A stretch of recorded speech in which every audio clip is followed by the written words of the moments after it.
মঙ্গলবার মুর্শিদাবাদ জেলার ধুলিয়ান শহরের শামশেরগঞ্জে আসেন মাননীয় মুখ্যমন্ত্রী মমতা বন্দ্যোপাধ্যায়।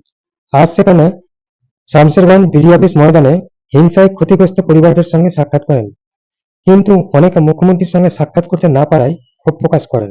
তারা সাংবাদিকদের মুখোমুখি হয়ে কি জানালেন শুনুন। আমাদেরকে তো কিছুই বলতে দিল না, বিশ্বজনে বলতে দিল না, পুলিশেরও ঢুকতে দিল না।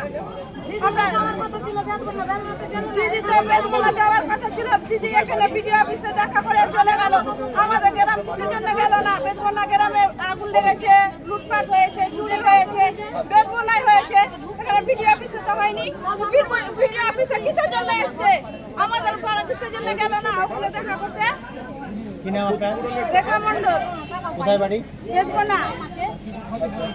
না আমরা কিছু পাইনি তো। যতক্ষণ আছে ততক্ষণই টিকতে পারছি না, তো আমরা টিকতে পারবো না। আমাদের এখনো ভয় আতঙ্ক লেগে আছে। আমরা রাত্রে দিনে দিন রাত 1 সমান আমরা জেগে বসে থাকছি, রাত্রে ঘুমাই না। কথা বলতে পারলেন না?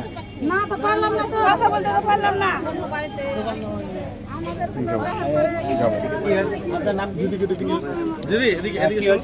আজকে যে মুখ্যমন্ত্রী হয়েছিল আপনি কি দেখা করলেন? আমি দেখা পাইনি তো, ডাকিনি আমরা এমনি নিজের থেকেই এসেছিলাম। ভেতরে আপনাকে ঢুকতে দেওয়া হয়নি? না, মুখ্যমন্ত্রীর সঙ্গে কথা বলতে হয়তো। আপনার অভিযোগটা কি ছিল? অভিযোগটা আমরা কিছু দিয়েছি, বাইরে নিয়েছে প্রশাসনের লোক। আপনার নাম? আবু তাহির, কোথায় বাড়ি? 9 নম্বর আর 2 নম্বর। আপনারা কি মুখ্যমন্ত্রীর সঙ্গে কথা বলতেন? হ্যাঁ, বলতে এসেছিলাম। ঢুকতে পাননি? ঢুকতে পাইনি। কি নাম আপনার? আমার নাম মুসলিমা বিবি। কোন জায়গা থেকে এসেছেন? হাউসনগর হলে।